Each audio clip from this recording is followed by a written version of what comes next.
সদর বরিশাল থেকে আগত হযরত নাজমুল হাসান সাহেব জামাত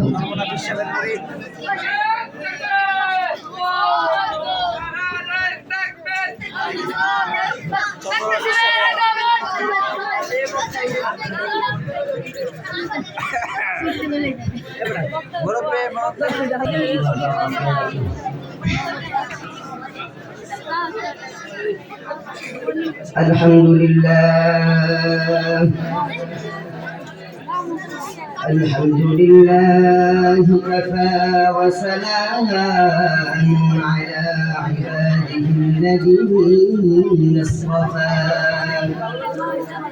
أما بعد فأعوذ بالله من الشيطان الرجيم بسم الله الرحمن الرحيم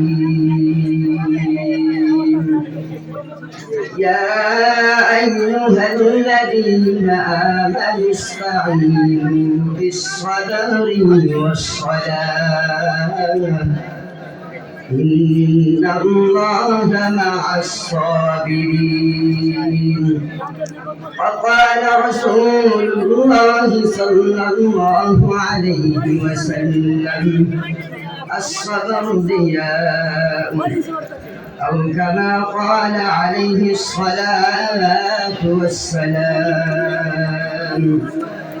صدق الله العلي العظيم وصدق رسوله النبي الكريم ونحن على ذلك من الشاهدين والشاكرين والذاكرين والحمد لله رب العالمين الحمد لمن قدر خيرا وخبالا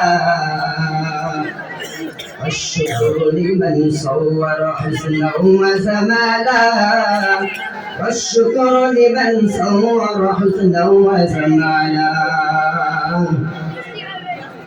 الحمد لله الله تعالى দরবারে অসংখ্য অগণিত শুকর সুজুদ যেই মহান আল্লাহ তাআলা এই ঘড়ি মুহূর্তের সময় আল্লাহ তাআলা যে মুহূর্তটা মানুষ সারা পৃথিবীর মানুষ পাপের ভিতরে লিপ্ত পাপ কাজ করার জন্য পাপের দিকে দৌড়াতে থাকে ঠিক সেই মুহূর্তে আল্লাহ তাআলা আপনাকে আমাকে এই মাহফিলের ময়দানে আল্লাহ তাআলা বসার মতো এবং কিছু কথা শোনার মতো তৌফিক দান করেছেন এর জন্য সকলে জোরে সোরে বলে আলহামদুলিল্লাহ। আল্লাহ তাআলার দরবারে আরো একবার শুকরিয়া আদায় করে যে মহান আল্লাহ তাআলা আপনাকে আমাকে মায়া করে মহানবী সাল্লাল্লাহু আলাইহি ওয়াসাল্লামের উম্মতের অন্তর্ভুক্ত করেছেন এই জন্য আবার বলি আলহামদুলিল্লাহ। আমি আপনাদের সম্মুখে পবিত্র কোরআন কারীম থেকে এক আয়াত তেলাওয়াত করেছি এবং রাসূল আকরাম সাল্লাল্লাহু আলাইহি ওয়াসাল্লামের অসংখ্য হাদিস থেকে এখানে ছোট একটি হাদিসের অংশ তেলাওয়াত করেছি। আয়াত এবং হাদিসের উপর ইঞ্চিত পরিমাণ আলোচনার চেষ্টা করব ইনশাআল্লাহ তাআলা।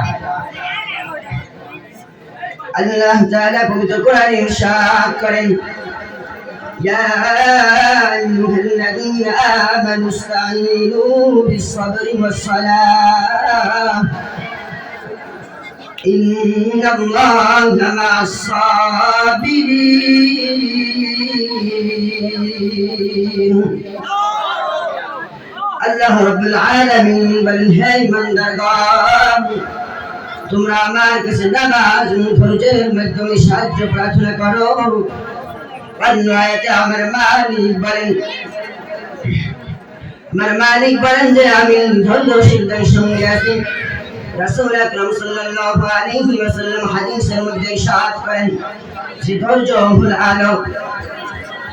ধৈর্য কেমন আলো? ধৈর্য দুনিয়ার কোন আলো নয় রে ভাই, দুনিয়ার কোন হেঁচাক নাই, দুনিয়ার কোন বাতি নাই রে বন্ধু। বলতে পারো ধৈর্য আবার কেমন করে আলো হয়? আল্লাহ তাআলা কোরআনে বলেন ইহদিনাস সিরাতাল মুস্তাকিম। ইসরাতুল মুস্তাকিম পথে যাওয়ার জন্য যেই ধৈর্যের প্রয়োজন, যে রাস্তা উঠার প্রয়োজন, সেই রাস্তায় উঠার জন্য আল্লাহ তাআলা নবী করিম সাল্লাল্লাহু আলাইহি ওয়াসাল্লাম এই হাদিস তিলাওয়াত করলাম যে আল্লাহ তাআলা যে রাসূল যে সঠিক রাস্তায় তথা আল্লাহ তাআলাকে কেমন করে পাওয়া যাবে সে উদ্দেশ্যে আল্লাহ তাআলা নবী করিম সাল্লাল্লাহু